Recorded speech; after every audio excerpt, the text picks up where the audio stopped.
Hello, and welcome to the Energetic Psyche, a weekly podcast hosted by yours truly, Dr. Adrian Campbell, where we talk about real life, challenge assumptions, and explore different ways of being in the world.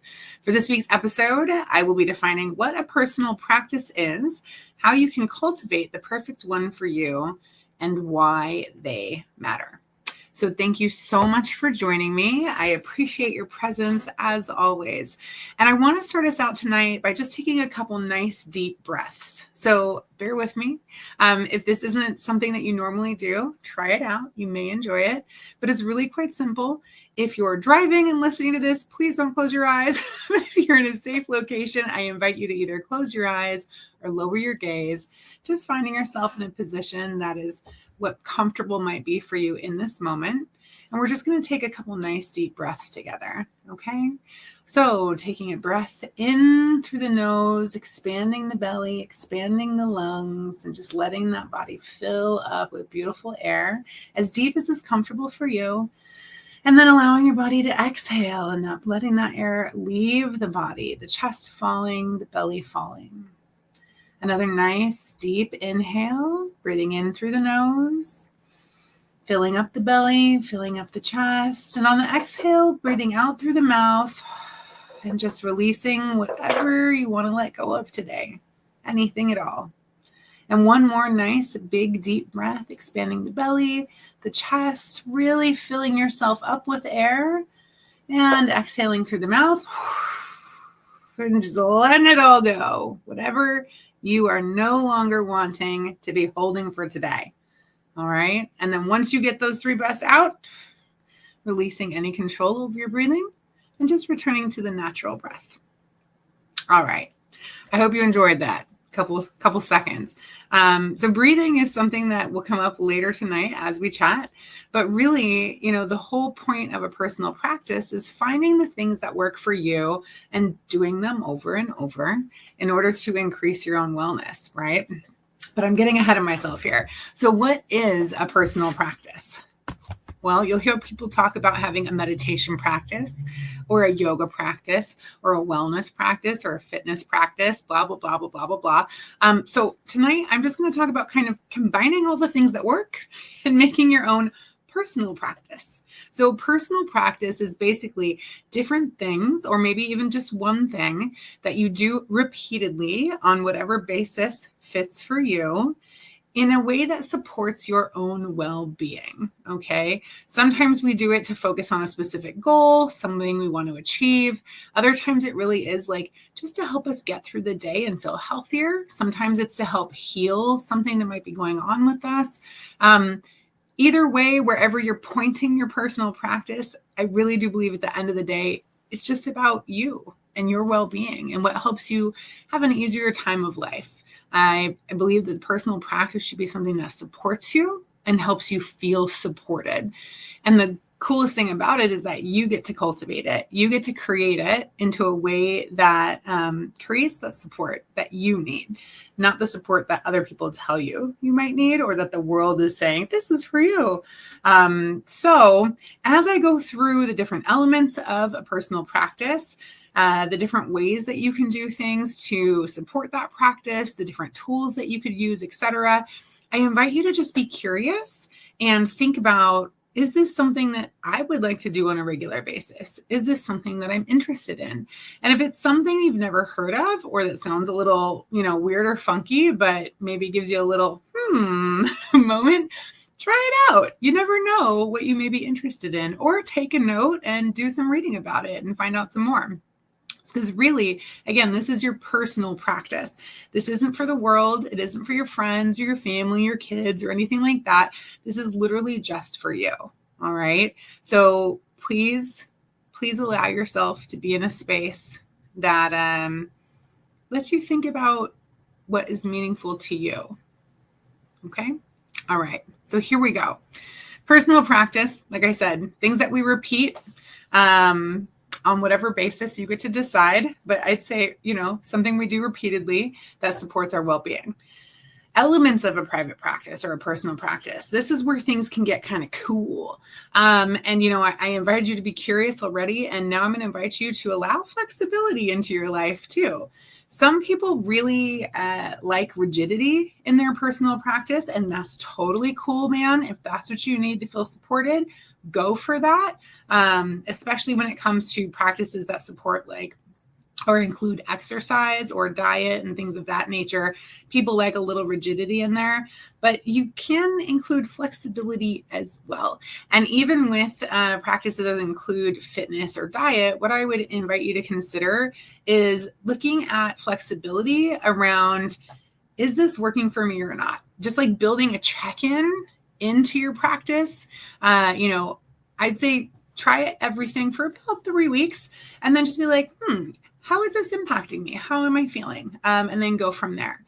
We are going to change over time. And I'll tell you, especially if you put together a practice to support your healing or growth in some way, you're definitely going to change, right? So whatever practice you put in place may not be the practice that works for you 3, 6, 9 months down the road. So just allowing some flexibility in your practice as you change, grow, learn new things, I think is really, really important. Because I can tell you my personal practice today looks nothing like it did even a year ago, let alone 5 years ago, right?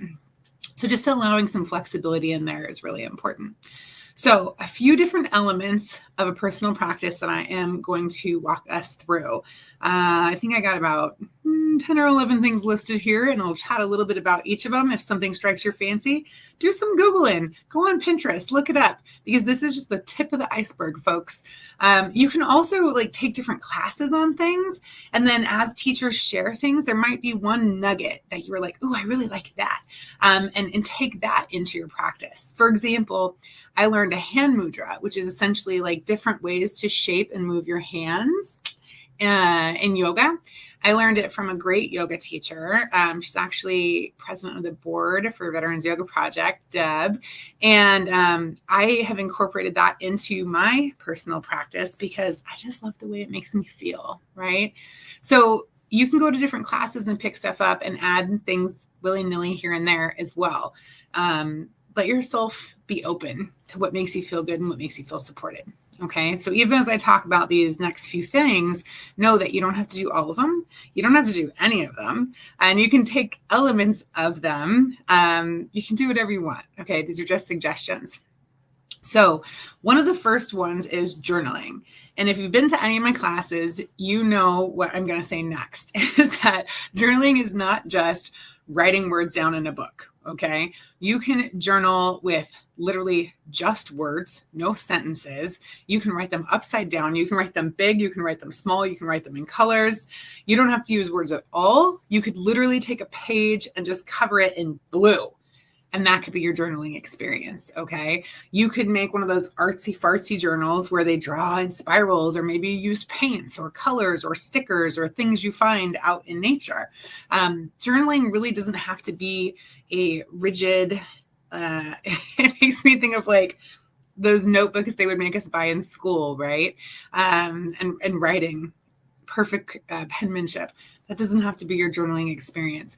For me, journaling is just a way to contain in a somewhat written down form, or because I mean, it could be painting, right? It doesn't have to be written like words, but a way to contain or to hold or to allow us to express things that are moving within us on paper. That's kind of how I look at journaling. So feel free to explore that, okay?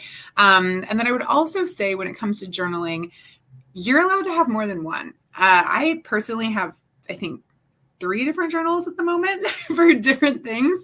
I have one that I keep near my bedside for like nighttime, early morning thoughts. I have one that I keep with all of my yoga stuff. That's like my yoga thoughts and ideas journal. I have a dream journal. And then I also have kind of like a work ideas journal. So you can separate out. Oh, and then of course, an art journal too, right? You can separate things out, or you could have one book. It really is up to you and what you want to do with it. But journaling could be a part of your regular practice. Okay. Another element could be meditation. And often people will have a practice that's made up of nothing but meditation. And when I first learned meditation, it was through MBSR, mindfulness-based stress reduction. I have an entire podcast episode on my last trip to an MBSR retreat, actually, last year, if you're interested in hearing more about my experience with that. But there's lots of different types of meditation. So if this is something you're interested in adding to your personal practice, I really, truly invite you to explore. So there's transcendental meditation, there's gentle guided meditations, there's guided visionary meditations, there's meditative breathing, there's walking meditations, moving meditations, which moving meditations are kind of my favorite. It's one of the things that I really like to do. But sometimes a good mindfulness meditation where you're just holding space really with your mind, allowing things to empty, if you will. And it's not about forcing thoughts out, but it's about acknowledging, accepting, and letting go, right? So it's a really beautiful practice.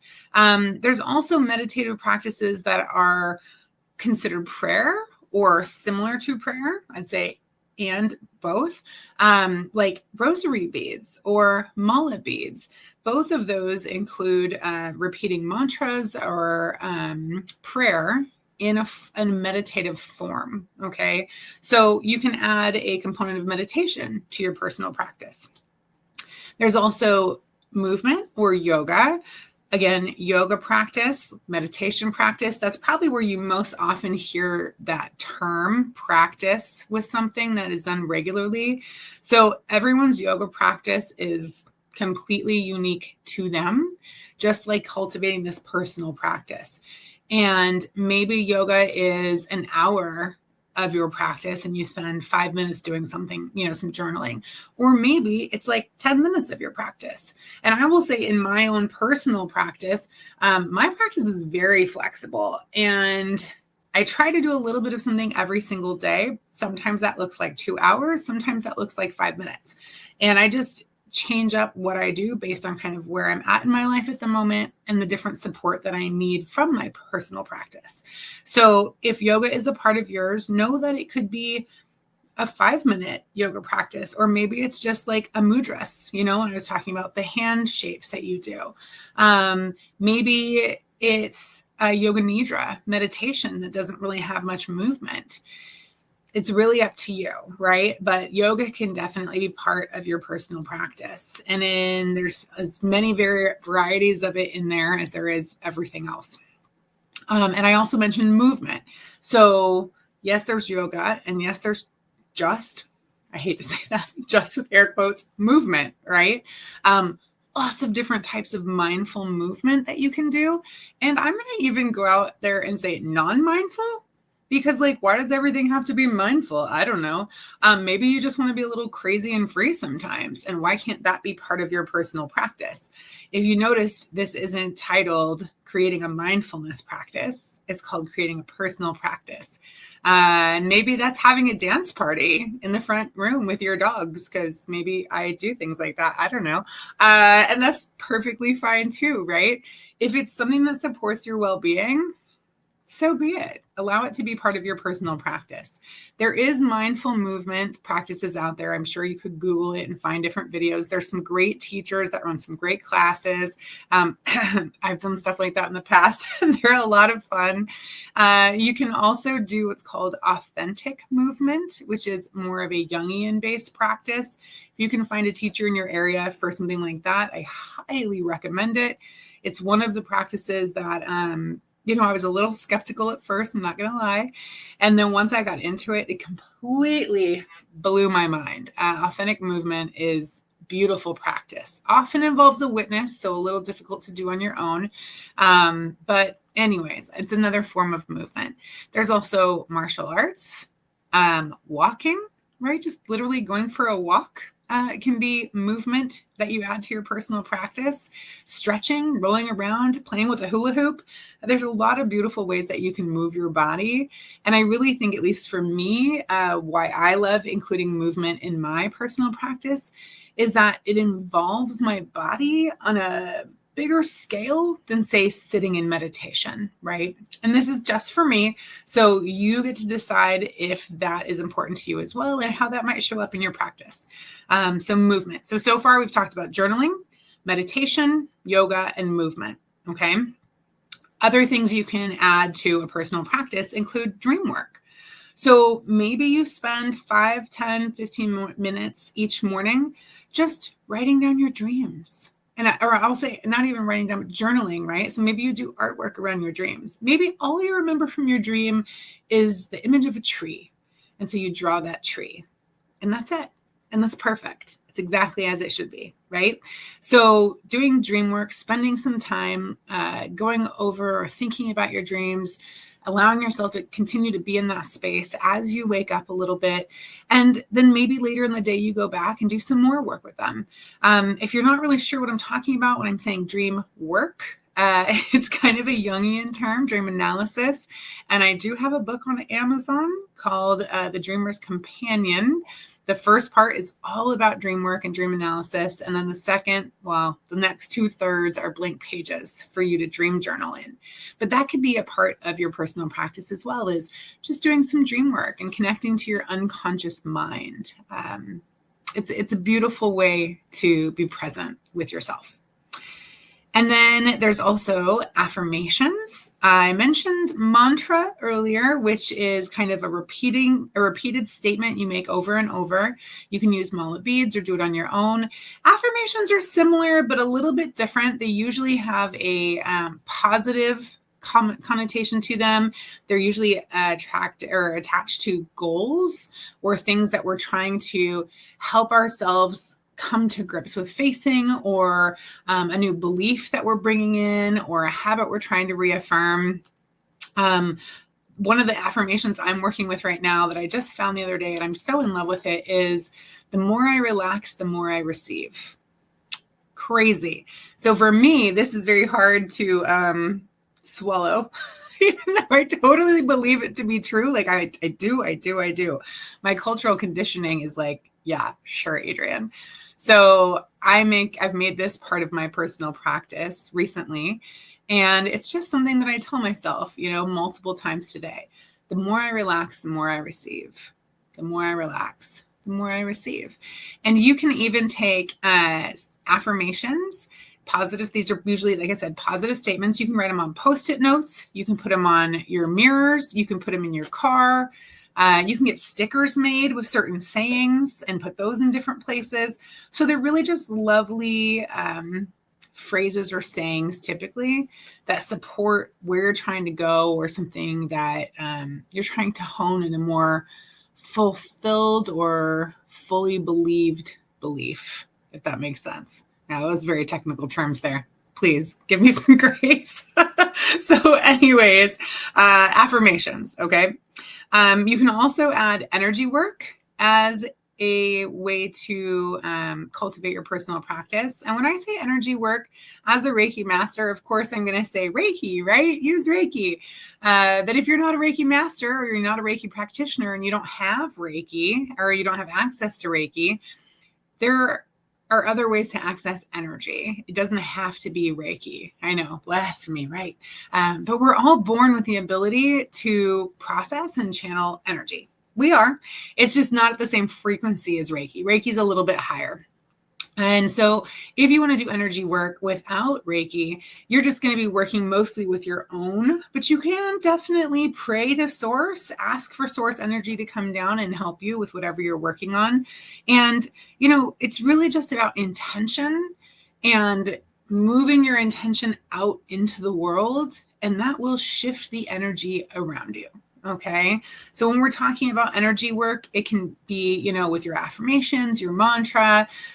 You can use energy specifically for my Reiki folks to clean and clear your aura. So every morning, especially every night when you get home from work or you're, back in your energetic zone versus out in the world, just using some energy with intention to clear your aura and get rid of anything that doesn't serve you. That's a beautiful addition to any personal practice because it's taking care of not only like your mental and emotional health, but your energetic body, which is really important too. And then if you've been to any of my Reiki classes, you know that I also teach about building crystal grids and crystal healing bundles that have like affirmations and stones in them. And if that's something that you regularly do as part of your personal practice, then flowing some Reiki energy and charging up those crystals so that they can put that intention out into the world all day for you is a great addition to your personal practice. All right. And then let's see here. The last one I'm going to add is prayer. Just prayer. And I don't mean this in a religious way. If you're religious, cool, run with it. Do whatever prayer feels good for you. And if you're not religious, maybe spiritual, a prayer is really just a directed intention towards something higher than ourselves, right? And sometimes we need that a little bit more than other times, and there's nothing wrong with that. Wherever we want to send our prayers or our energies, in my opinion, is valid. So do you, but it's a nice addition to your personal practice. So the different elements I went through: journaling, meditation, movement, yoga, dream work, affirmations or mantras, energy work, and prayer. That is legit the tip of the iceberg.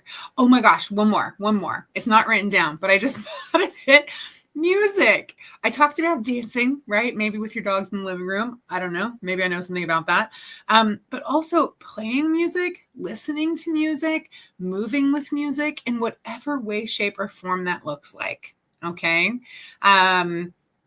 Music is such a beautiful thing because it talks to our entire beings, heart, body, and soul, right? So any kind of music exploration, I think, is beautiful for a personal practice as well.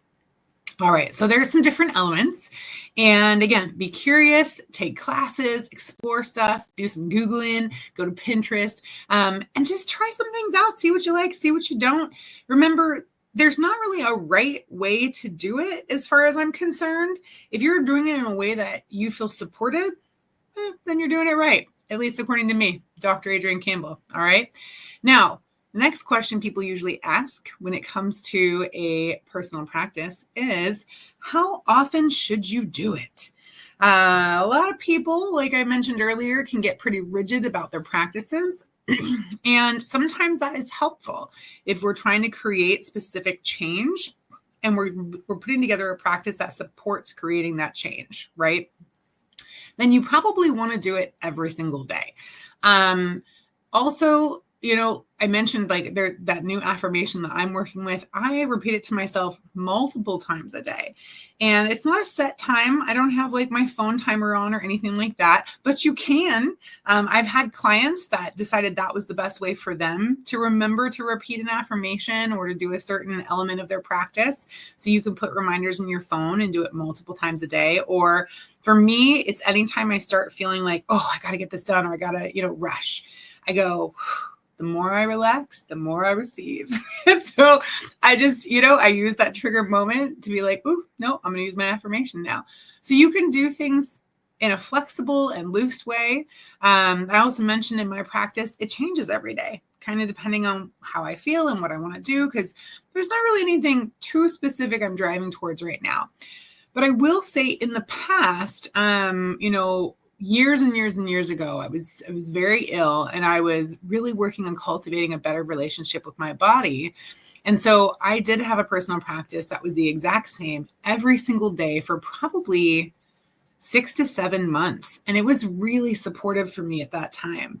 So maybe something like that is best for you as well. And that's okay. It really just depends on what you want to do and what will help you feel supported. So as an example of a daily practice, and I'll just share what I used to do just as, a little helpful example. But I would get up in the morning and I would have yoga pants and a tank top laid out. So I literally just rolled out of bed into my pants and my tank top. And at the time, I had a room in my house that was designated as my yoga room.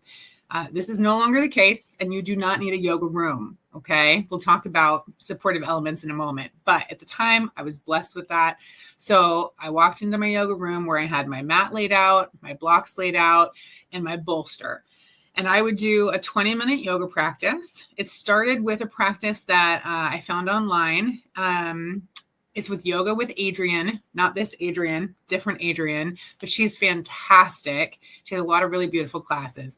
But I did Yoga with Adrian for about 20 minutes. And over time, that kind of shifted into something a little different and became my own practice. I slowed certain things down, added a few poses, but it was about a 20, 25-minute practice.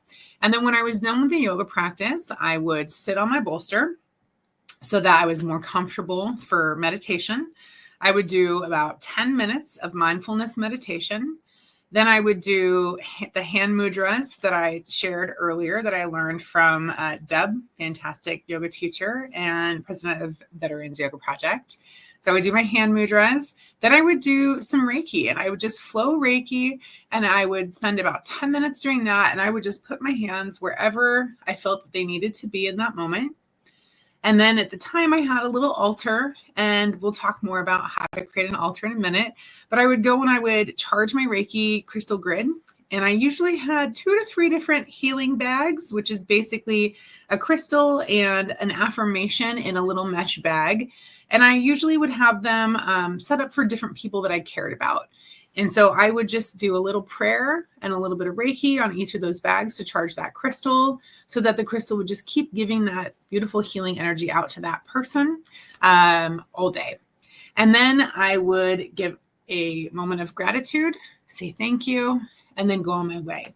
So my practice took between 45 minutes and an hour, and I did it every single day for, like I said, probably around 6 months or so. And I really think it helped save my life. I was very ill at the time, and I obviously recovered, thank God. But it really helped ground me. I think it was the repetitive nature, and it was just a really beautiful way for me to start my day every single day. So that's what a standard practice could look like. Okay. You can also do something that's 5 minutes long. And it could be you laying in bed, your alarm goes off, and you just take a few moments to do a couple breathing exercises, maybe do some stretches in bed with your body, wiggle your legs, wiggle your feet, give gratitude, repeat an affirmation, and then go on your way. It doesn't have to be complicated. I think we're really good at complicating things, but it doesn't have to be complicated, okay? And if you say, I'm going to have a regular everyday practice, and then you skip a day or 3 days because stuff happens and it just doesn't work, that's okay. Give yourself some grace, all right? Because doing the same thing every single day can be really difficult and doesn't always flow with life. So I'm going to give you permission to give yourself some grace. Okay, so we talked about what is a personal practice. We talked about elements of a personal practice. We talked about how often should we be doing a personal practice, and then how you figure out your personal practice. Okay, which I kind of threw in there here and there. Explore, look stuff up, try different things out. Try one for a couple days, see how it goes. You know, I often say, like, as you're getting your feet wet, try things out a little bit here and there. And then once you're like, okay, I think I know what I want. I think this is what I want to do. Try it for 3 weeks, 21 days. Just try it, stick to it, commit to it. And then at the end of that, look at how you feel. Consider how you feel. Move into how you're feeling and change what you'd like and keep the rest, right? Or keep what you'd like and change the rest. But allow yourself to be flexible. Okay. And then the next thing I wanted to talk about is how we support ourselves when we go to put this into practice. And this really goes for like anything new you want to put into your life. I use this way of way of supporting ourselves with my clients a lot when we're looking at creating different goals and changing behaviors. the number one thing that gets in people's way isn't the desire to change, believe it or not, because, most people, when they decide they want to do something, they really do want to change. But it's creating support around that change that's where we usually fail, because we forget that there's so many things connected to the thing that we're trying to change. Same thing when we go into creating a personal practice. Like, as beautiful as it is, like this desire to like do yoga every morning or meditate or, dance, do a dance party for 5 minutes every morning, whatever it might be, it's something different. And so there's other things in your life that are connected to that, right? So like I mentioned, getting up and rolling right into my yoga room every morning. Well, I was single at the time and I didn't have dogs. I'll tell you what, as soon as I got dogs, that changed real quick. It's a lot more difficult to just roll into my yoga room, but I have 2 huge dogs that are like, pay attention to me right now, Mom, because they wake up with me, right? So I had to shift that part of my practice. But if you remember, I also said that I had my yoga pants and a tank top laid out. That's support. So that as soon as I got up, I didn't have to go look for clothes. I didn't have to consider what I was going to wear. It was already there and I just pulled it on. I also had a designated space, and maybe you have that available to you. Maybe you don't, and that's okay. Back then I did. So again, easy. I would just walk into the room. There was my mat and I laid down and I went to work, right? Nowadays, I don't have that luxury. One of the biggest reasons is because my cat likes to rip up my yoga mat. Makes me a little crazy. So I can't leave anything out. She also eats yoga blocks. It's obnoxious. If this is you, you are not alone in the world. So I have to have all my stuff put away. So for me, in the mornings, when I first wake up, it doesn't work anymore. How I can support myself, though, is I'll still lay out my clothes, right? And then I have a routine. I feed my dogs, and then I'll roll into my yoga practice from there. And I like to do the meditation still, a little bit of energy work. And then I kind of see how I'm feeling for the day and might shake it up. Do I do this every day? No, because my life just doesn't support it. And that's okay for me. All right. So think about what kind of support you need for the practice you want to cultivate. If journaling or doing some art every day is in your practice, make sure that you have a book, right? Whether it's a notebook or an art book, make sure that you have your colored pencils or your paints or whatever easily accessible, so that when you go to do your practice, it's there, it's ready, it's waiting for you. You don't have to get a bunch of stuff set up, because everything that you have to do to get to your practice can become an obstacle very easily. Having a space that's set aside can also be helpful.